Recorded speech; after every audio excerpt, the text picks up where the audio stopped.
Hello नमस्ते, welcome to Mahamana academy. Myself Simona Prakash. हम लोग अकाउंट्स पढ़ रहे हैं। अब हम लोग यूनिट 1 ख़त्म करने वाले हैं। 2 टॉपिक बचा हुआ है, जिसमें एक और टॉपिक था income and expenditure account based on trial balance. देखिए, अभी हमने इनकम और एक्सपेंडिचर अकाउंट पढ़ा है, जो अभी नॉर्मल, जो कि ट्रायल बैलेंस के बेसिस पे नहीं है। आपको ये पता होगा कि हम ट्रायल बैलेंस क्यों नहीं बनाते हैं। हाँ, आपको ये पता होगा कि हम एनपीओ पढ़ रहे हैं। ठीक है, हम एनपीओ पढ़ रहे हैं, और एनपीओ में क्या होता है, ट्रायल बैलेंस मैक्सिमम केसेस में नहीं बनाते हैं। क्या करते हैं, ट्रायल बैलेंस मैक्सिमम केसेस में नहीं बनाते हैं। क्यों नहीं बनाते हैं? क्योंकि एनपीओ जो है ये एक प्रॉफिट ऑर्गेनाइजेशन नहीं है। क्या है ये? एक प्रॉफिट मेकिंग ऑर्गेनाइजेशन नहीं है। क्या है? प्रॉफिट मेकिंग ऑर्गेनाइजेशन नहीं है।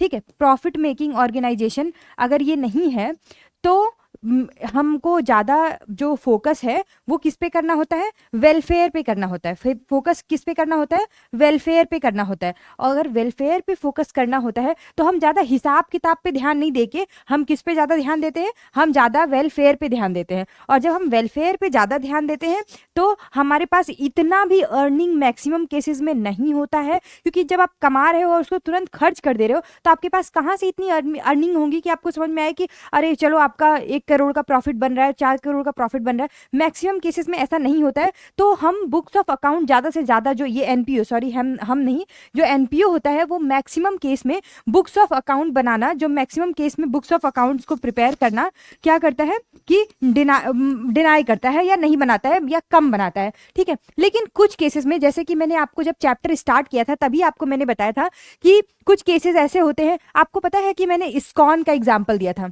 इस्कॉन का एग्जाम्पल मैंने दिया था।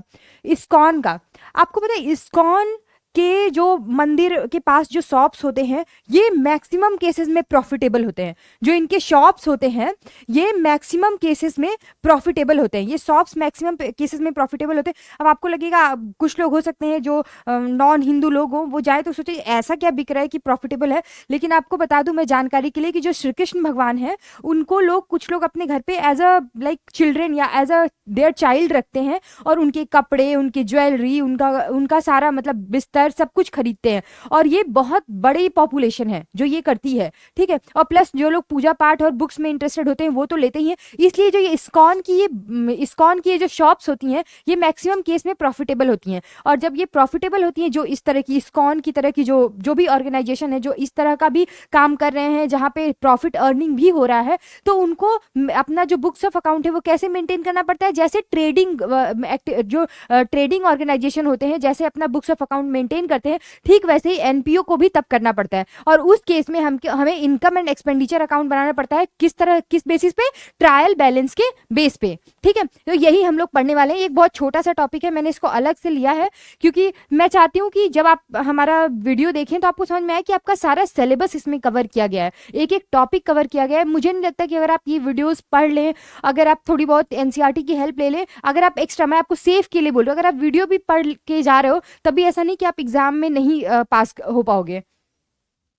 ठीक है, तो अभी मैंने आपको बताया कि जो ये income and expenditure trial balance के बेस पे वो किस लिए बनाया जाता है, क्योंकि कुछ ऐसे ऑर्गेनाइजेशन होते हैं जो प्रॉफिट मेकिंग भी होते हैं। तो वो क्या करते हैं, वो प्रॉफिटेबल ऑर्गेनाइजेशन क्या करते हैं, अपना अकाउंट, बुक्स ऑफ अकाउंट किस तरह बनाते हैं? ट्रेडिंग अकाउंट्स की तरह बनाते हैं। और वो जो income and expenditure trial balance के बेसिस बनाते हैं वही हम यहाँ पे पढ़ने वाले हैं। ठीक है, A non-trading firms or a non-profit organization is involved in providing services to its customer. कुछ non-trading firms भी क्या होती हैं? सर्विसेज प्रोवाइड करती हैं। अब जैसे मैंने बताया कि श्री कृष्ण भगवान के जो कपड़े, ज्वेलरी, ये क्या एक तरह से सर्विस प्रोवाइड करना हुआ। ठीक है, सर्विस प्रोवाइड करना हुआ। प्लस वो लोग ऐसा भी है कि फ्री में खाना देते हैं, लेकिन क्या करते हैं, चार्जेस करके भी देते हैं। तो जो ये सर्विसेज प्रोवाइड करते हैं, but in order to provide those services the organisation में incur some expenses and also earn some revenue.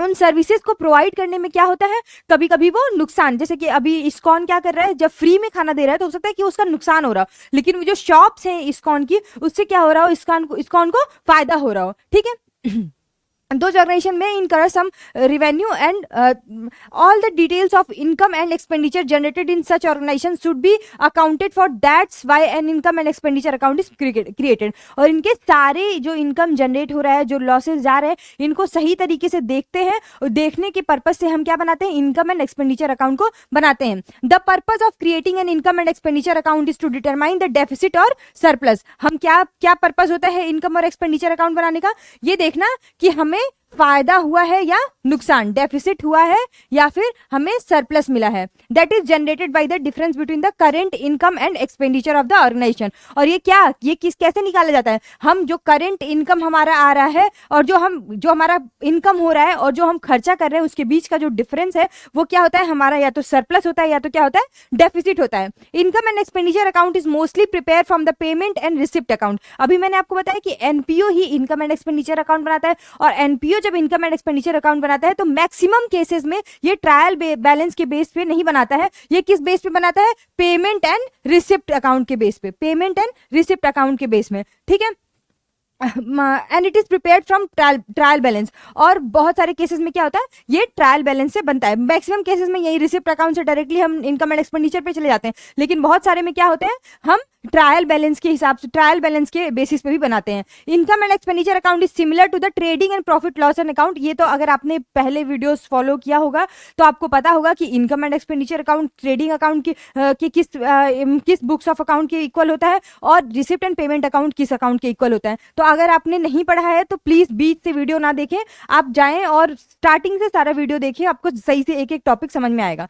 ठीक है, तो ये किसके बराबर होता है, प्रॉफिट एंड लॉस अकाउंट के बराबर होता है. ठीक है, अब इसका फॉर्मेट है ये.